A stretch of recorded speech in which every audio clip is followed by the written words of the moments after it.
오늘의 주요 뉴스입니다. 충남도가 사회적 거리두기 3단계를 다음 달 5일까지 2주 더 연장했습니다.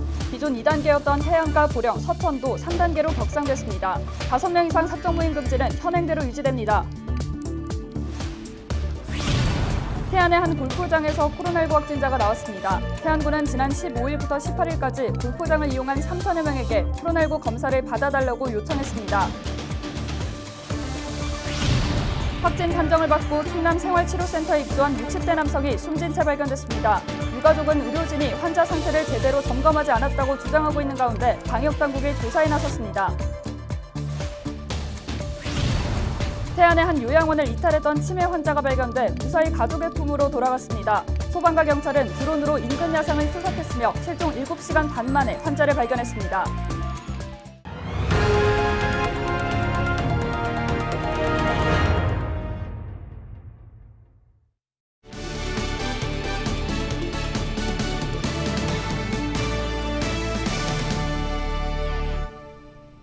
여러분 안녕하십니까? 헬로티비 충남뉴스입니다. 충남도가 정부 방침에 따라 오는 23일부터 다음 달 5일까지 사회적 거리두기 3단계를 2주 더 연장합니다. 기존 2단계를 시행 중이던 태안과 보령, 서천도 3단계로 격상됐습니다. 5인 이상 사적 모임 금지는 현행대로 유지되며 동거가족과 백신 접종 완료자는 인원 산정에 제외되지만 직계가족은 포함됩니다. 식당과 카페, 유흥시설 등 운영시간은 오후 10시부터 다음 날 5시까지 제한됩니다. 태안의 한 골프장에서 코로나19 확진자가 나왔습니다. 방역당국은 지난 14일 이 골프장을 다녀간 손님이 확진됐다는 통보를 받고 골프장 직원들을 대상으로 검사한 결과 캐디 등 2명이 확진됐다고 밝혔습니다. 태안군은 15일부터 18일까지 골프장을 이용한 3천여 명에게 재난 문자를 보내 코로나19 검사를 받아달라고 요청했습니다. 19일 충남에선 골프장 확진자를 포함해 76명이 확진됐으며 20일 오전까지 25명이 추가됐습니다. 도내 누적 확진자 수는 6,242명입니다. 충남 생활치료센터에 입소한 코로나19 환자가 숨졌습니다. 18일 오후 1시 50분쯤 아산에 있는 생활치료센터에서 60대 남성 A씨가 숨진 채 발견됐습니다. 경찰과 구급대원은 연락이 안 된다는 A씨 가족의 신고를 받고 잠긴 문을 열고 들어가 시신을 확인했습니다. A씨는 확진 판정을 받고 지난 12일 입소했으며 큰 기저질환은 없었던 것으로 전해졌습니다. A씨의 가족은 의료진의 환자 상태를 제대로 점검하지 않았다고 주장하고 있습니다. 경찰은 국립과학수사연구원에 시신 부검을 의뢰하고 방역당국과 정확한 경위를 조사 중입니다.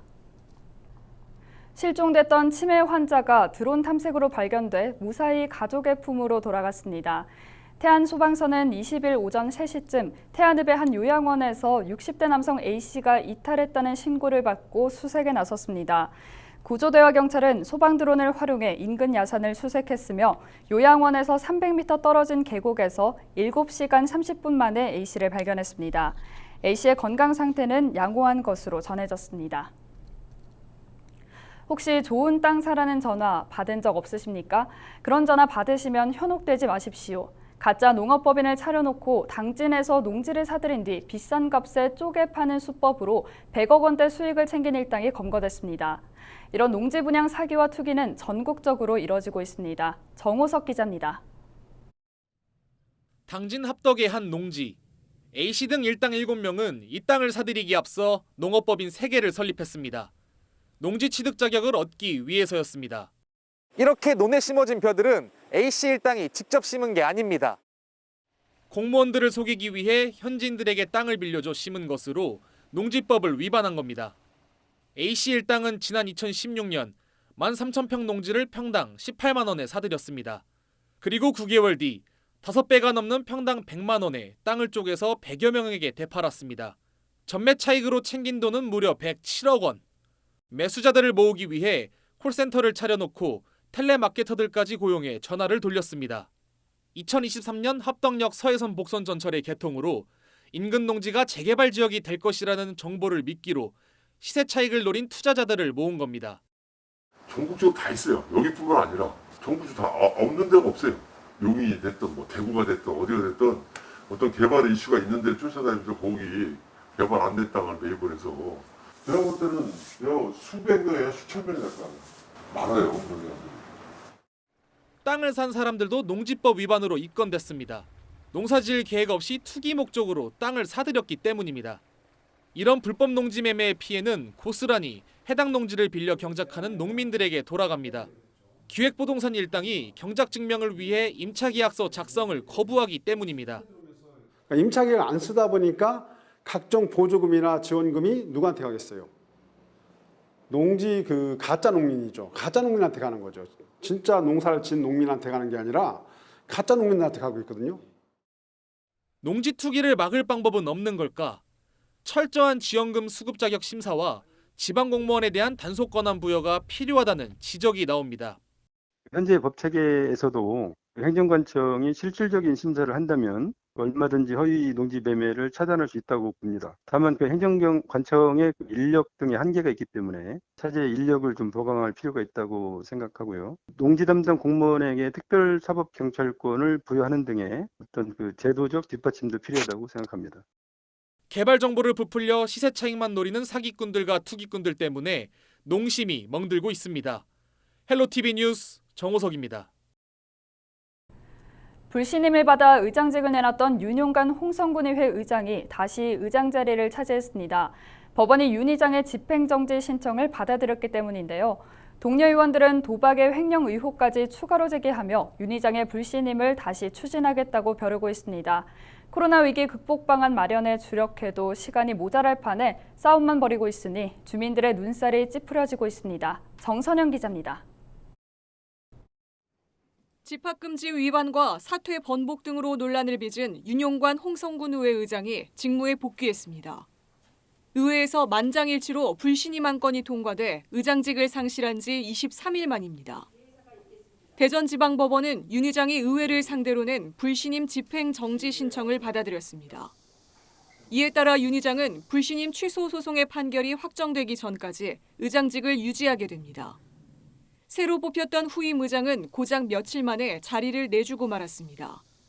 의원들은 의회의 결정을 따르겠다던 윤 의장이 약속을 지키지 않았다며 분통을 터뜨립니다. 이제는 윤용관 의원 믿을 수가 없어요. 믿을 수 없는 사람이 회의 진행하면 거기에 동조하겠습니까? 우리 의원들은 지역 구민들이 뽑아주셨지만 우리 의장은 우리 의원 10명이서 투표해서 만들어준 의장이에요. 실제로 윤 의장은 지난 21일 불신임 통과 직후에도 취재진에게 법적 소송을 하지 않겠다고 말했습니다. 감사하게 받아들이겠습니다. 그럼 먹어야죠. 이 국민들 뜻이기 때문에. 의원 10명은 윤 의장에 대한 불신임 안건을 다시 상정하겠다고 밝혔습니다. 불신임 사유로 이번엔 도박 의혹과 마라톤 대회 보조금 횡령 의혹, 업무 추진비 과다 지출까지 추가할 계획입니다. 처음엔 윤 의장의 명예를 고려해 불신임 사유로 집합금지 위반과 사퇴 번복만을 공식 명시했는데 더 이상 눈 감아줄 수 없다는 입장입니다. 그거 세금을 빼주면 가처분 신청도 않고 의원님들의 뜻에 존중하고 겸허히 수용하겠다. 본인이 그렇게 얘기하면서 빼달라고 해가지고 사실은 빼준 거예요. 법원에서는 집합금지 하나 가지고는 이런 의장직에 어떤 물러날 그런 사항이 아닌 거로 판단해서 아마 인용 처리를 한 것 같은데요.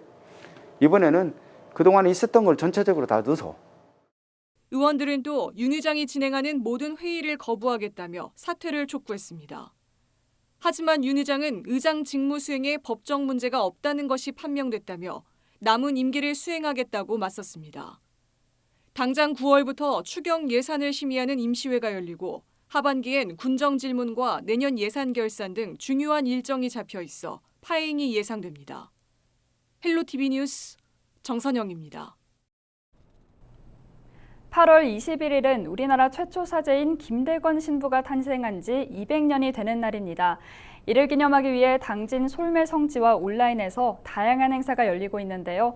김대건 신부의 정신과 업적을 조명할 수 있는 유익한 프로그램들이 마련됐습니다. 정선영 기자가 소개합니다. 어린 김대건 신부가 추억의 게임 속에 등장합니다. 솔매성지를 배경으로 사제가 되기 위한 임무를 수행할 때마다 캐릭터가 성장합니다. 모래 위에선 천주교 박해에 맞서다 끝내 순교한 김대건 신부의 이야기가 펼쳐집니다. 화면에 점을 이용한 픽셀 아트와 모래에 그림을 그리는 샌드 아트로 그의 삶을 흥미롭게 표현한 겁니다. 대한민국 최초의 사제이자 올해 유네스코 세계 기념인물인 김대건 신부의 탄생 200주년 행사가 지난 14일 개막했습니다. 첫날 비대면 토크 콘서트와 음악회에 이어 16일엔 남북 평화를 기원하는 기지시 줄다리기 시연도 진행됐습니다. 김대건 신부가 탄생한 당진 솔매성지에선 기념 미사와 전시회 등 일부 현장 행사가 열렸습니다. 아이들이 다 모두 김대건 신부님처럼 용기 있고 또 지혜로운 그런 어린이로 자라서 그 세상에 빛이 되고 소금이 되는 그런 소중한 아이들로 자랐으면 하는 마음에 그 영성을 본받고자 솔매성지를 방문하게 되었습니다. 코로나19 확산세를 고려해 남은 기간 행사 대부분 온라인으로 진행됩니다. 김대건 신부를 주제로 한 국제학술회의와 인문학 강의, 영화, 뮤지컬 등이 유튜브로 생중계됩니다. 탄생일인 21일엔 기념 미사와 종교 치유 순례로 이번 행사의 마지막을 장식할 예정입니다. 김대건 신부 유튜브로 여러 행사들이 생중계되고 있는데요. 시민 여러분께서 많은 관심과 참여를 부탁드리겠습니다. 김대건 신부의 평등, 평화, 박애정신, 또 종교를 뛰어넘어서 문화, 역사적 가치를 전 세계에 널리 알리는 귀한 시간이 될 거로 기대하고 있습니다. 조선시대 계급사회에서 평등과 존엄을 외쳤던 김대건 신부. 종교와 시대를 뛰어넘은 정신으로 오늘날까지 귀감이 되고 있습니다. 헬로티비 뉴스 정선영입니다.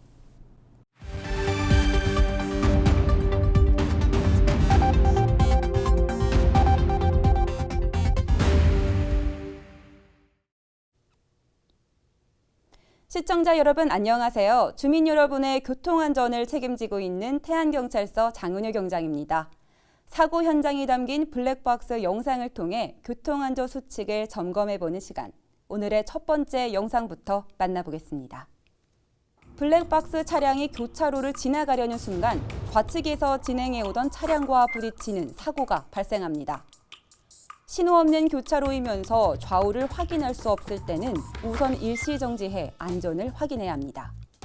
교차로는 여러 방향에서 진행하는 차들로 인해 사고 위험이 높은데요. 신호등이 없는 곳은 특히 각별한 주의가 필요합니다. 교차로 사고 영상 계속해서 보겠습니다. 지난 3월 홍성의 한 교차로 모습입니다. 1차로 주행 차량이 좌회전을 하는 순간 마주오던 트럭과 충돌하는데요. 신호가 운영 중인 교차로의 경우 반드시 신호에 따라 주행해야 합니다. 특히 황색 신호는 갑자기 신호가 바뀌면 사고 위험이 있기 때문에 준비 시간을 주는 것일 뿐 정지 신호인 적색과 동일하게 여겨 멈춰야 불필요한 사고를 예방할 수 있습니다. 다음 영상 이어서 보시죠. 지난 6월 홍성의 한 교차로 배달 오토바이가 적색 좌회전 신호를 무시하고 그대로 직진 통과합니다. 배달 수요 증가 등으로 이륜차 교통 위반 사례가 늘고 있는데요. 암행 순찰차가 따라붙으며 단속에 나섭니다. 교통신호는 모든 운전자 간의 약속입니다. 특히 오토바이 운전자의 경우 신호를 어기고 달리다 사고가 나면 목숨이 위험한 대형 사고로 이어질 수 있습니다. 교통신호를 준수하며 안전운행하시길 당부드립니다. 지금까지 블랙박스로 본 교통안전 장은효 경장이었습니다. 태안해수욕장 갯벌에서 조선시대 왕실 건축물의 일부인 대형기화가 출토됐습니다.